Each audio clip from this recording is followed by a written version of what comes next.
to come, but let's not delay it any longer. Mazel tov, Mark. I think John Rothman had something to do with that as well. Yes, well, John, give me a chance. He hasn't even joined the show. His thanks are coming. But now, without any further delay, former KGO talk show host. He's a lecturer. He is a historian. I mean, he's just a brilliant guy, and he's a sexy fool. Come on for John Rothman. Yeah.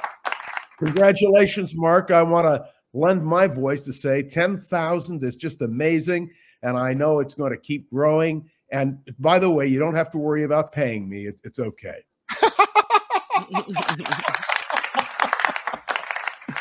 Well, we wish we could pay all of our contributors. I mean, who is having that conversation? You're right. None of us are having it. But if anyone was worthy of some sort of, it would be. John, as you look at the world today, I just see the Ukraine situation so potentially volatile. I see the politicized nature of this train accident and the inability of us to actually make changes that would be positive toward either averting another disaster like this or addressing the ongoing concerns and the lack of regulation when it comes to handling a disaster like this. I wonder if you could just speak about how the political environment has become so very toxified. I see that in the hearings right now, the House hearings into the judiciary. Merrick Garland is testifying about the politicization of the Justice Department, but there is a blind eye being turned to the Trump administration's Justice Department, which was weaponized against his enemies. So is this a moment in time that's extraordinary, or have we always had this sort of awful, politicized, toxic environment that fails to really make any progress on any of these? We've never had anything like this that we're witnessing now. I want to mention the fact that Rupert Murdoch went on the stand, so to speak, under oath, and pointed out that Fox is not really news, that he tried to separate his news from the opinions of his hosts. But, it's ridiculous. And what Fox did was a tremendous injustice. What you're seeing now, even in terms of the tragedy in Ohio, is a politicization of an issue which ought to be, frankly, a matter of public safety. And you're seeing now also the whole question of COVID again. And I don't know if you've been listening, but the whole question of the Wuhan lab. And when we were on KGO, of course, you and I and the others, Pat and the others, talked about the fact we don't know what the origin of the virus is. We wanted to deal with how do you protect people today who are here. But this has become so politicized that there's almost no way out of the name calling, the back and forthing. One other thing, can you imagine that the decision was made by Speaker McCarthy to release the tapes, thousands of hours of cumulative tape, to Tucker Carlson? I mean, it's almost mind-boggling. It almost defies description. And at the same time, as you pointed out in your opening, what's going on now in terms of the United States, China, and Russia is extremely distressing. We have never been closer since the Cuban Missile Crisis to the potential for a nuclear confrontation. And the fact is that the Wuhan thing, on top of everything else with the Chinese, creates even greater tension. And we've got serious problems. And may I tell you, Mark, the great advantage to what you're doing is at least we can talk about it somewhere. And that's the key. Well, thank you. I think that's true on some level, that there is a platform here that won't censor us. And to be fair, KGO didn't really ever censor us per se. But I will double back for a moment to one of the things that you mentioned, and that was the release of those tapes to Tucker Carlson, because it points up what you're, I think, suggesting, and what is certainly suggested by this release of those tapes to that guy, Tucker Carlson, and that is that you need to tend the garden of the propaganda machine. And Kevin McCarthy wants that propaganda machine on his side. He has such an unstable, insecure hold on the leadership to begin with. He needs that propaganda machine, which is Tucker Carlson. Yeah, and what is called Fox. So there are real issues here in terms of just basic communication and how you get information out and then how it's interpreted. I find it very disturbing because I make it a point in the evening to listen to Tucker Carlson, to listen to Sean Hannity, to listen to Laura Ingraham. I listen to them because I want to hear what they're saying. And it's just profoundly disturbing. The other thing, just we've talked about it before, is if you listen to Fox and you listen to CNN, I'm going to leave MSNBC to the side. I can tell you what's going to appear on Fox. Look, you have the Attorney General of the United States testifying today under oath for the first time this year. And what are they asking about? Hunter Biden, for God's sake. There are a million issues which the Attorney General needs to address. And that's what the Republicans are focused on. I mean, it almost defies description. And by the way, they're going to call Dr. Fauci in to testify. They're going to get involved in all of these hearings, which frankly, I think have little relevance to where we are in the world today. So that's Rothmann's complaint, if you will. Yeah, well, I mean, there's no question that you're right. I mean, this is what we feared. I mean, there's no real work getting done. These are a bunch of political and petty grievances that are being played out in Congress, and in a Congress that really has actual work to do, but they aren't going to do it. The controlling party in the House just won't let you do it. The bigger issue, I mean, as it sort of looms, is this, I think, the debt, and the fact that they, of course, are all concerned with the debt when it's a Democratic administration, not so much when the GOP's in charge. Of course, it's part of the hypocrisy. But you pointed out you're going to have a number of authors on the program today, which is great. I can tell you that all presidential candidates now write books. And Ron DeSantis's book is now out. I haven't read the new book. I've only read the summaries that have existed. But do these books have any relevance to anything in terms of what we're really doing? And is anybody going out to buy the books? That's the other question.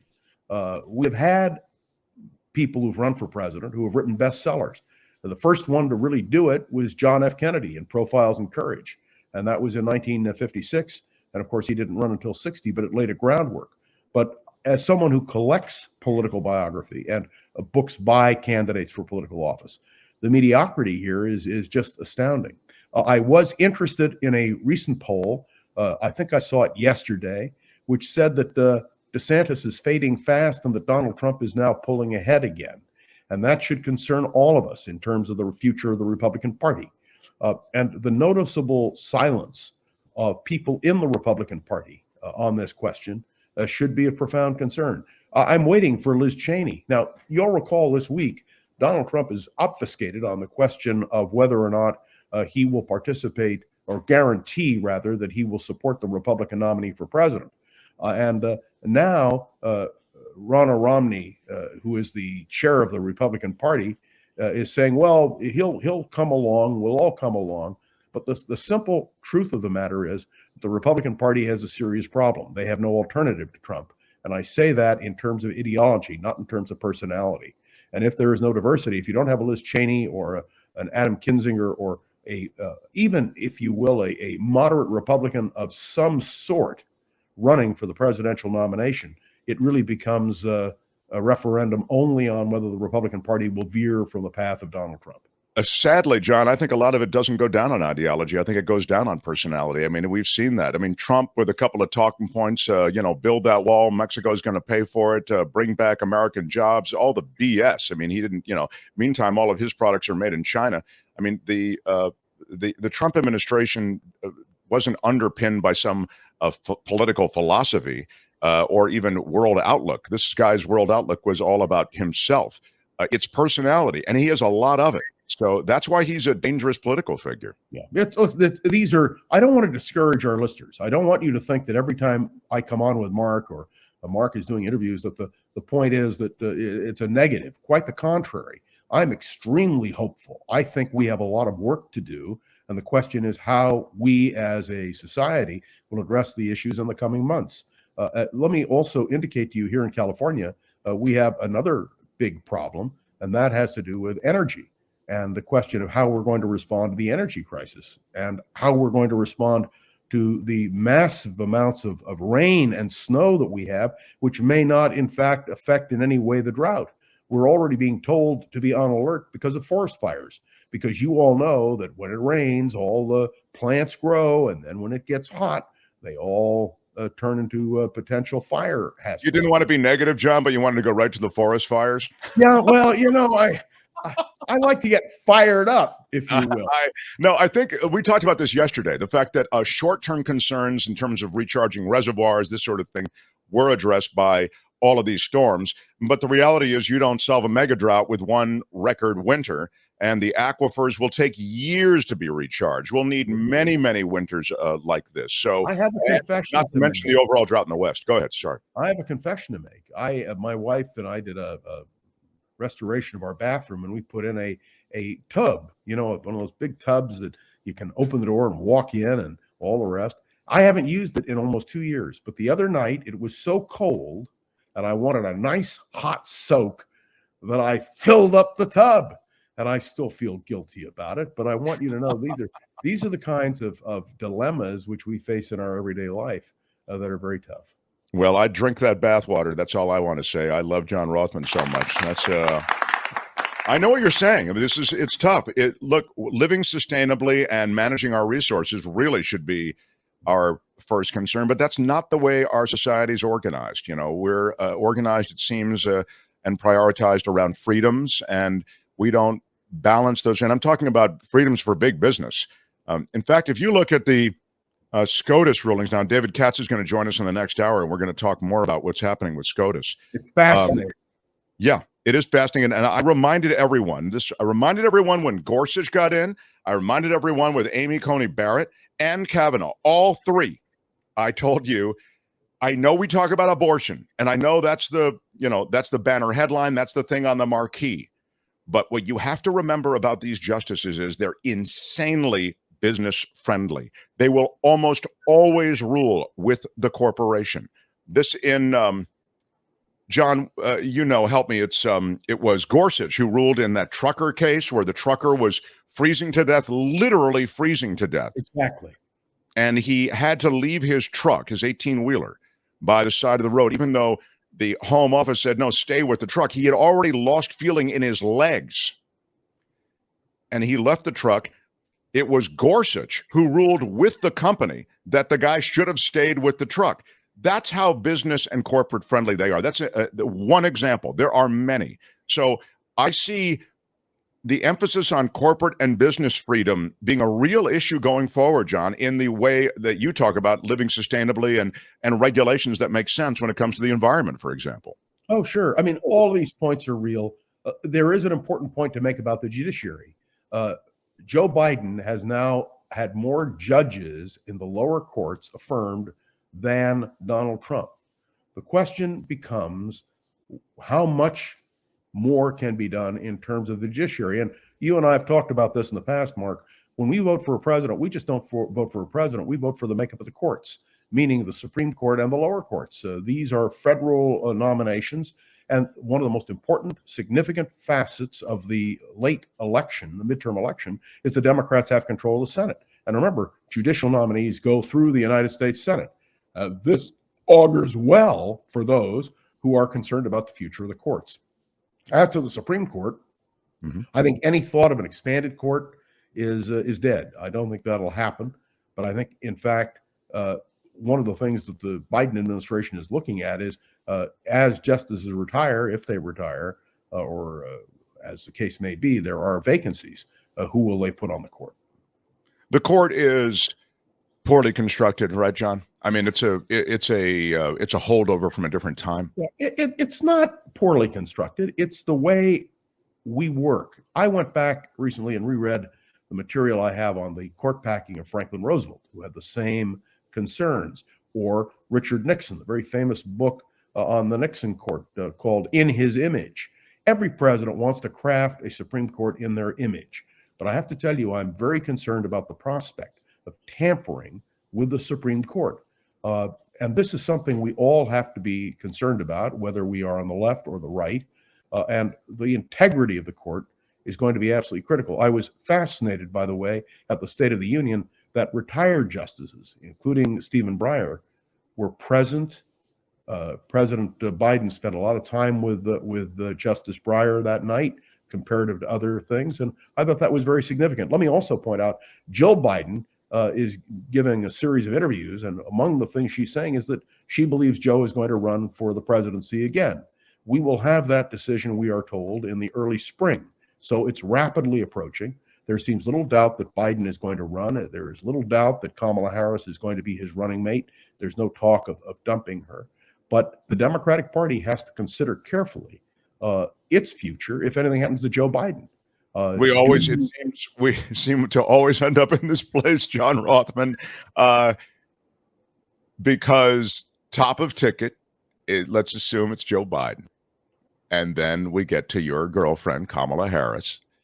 I don't think she's a strong candidate, but she wasn't, to be fair, a weight on the ticket. I mean, to the point that, Joe Biden couldn't. He has huge support. Remember, the first primary now will be held in South Carolina, despite New Hampshire's objections, and that Kamala Harris's strength is her sorority, which is based in South Carolina, and she has huge support in the African-American community. By the way, we didn't mention what happened in Chicago yesterday in the primary, where for only the second time, not since Jane Byrne, has a incumbent mayor been denied the nomination again. And so that's Lightfoot is now out will be out as mayor. There will be a new mayor of Chicago. And that addresses another question. I know we're running out of time, but how does a mayor solve problems? It's a very complex question because mayors have only so much power. And what we've seen in Chicago is that limitation. We're seeing it again in Oakland, or right here locally, over the question of the firing of the police chief.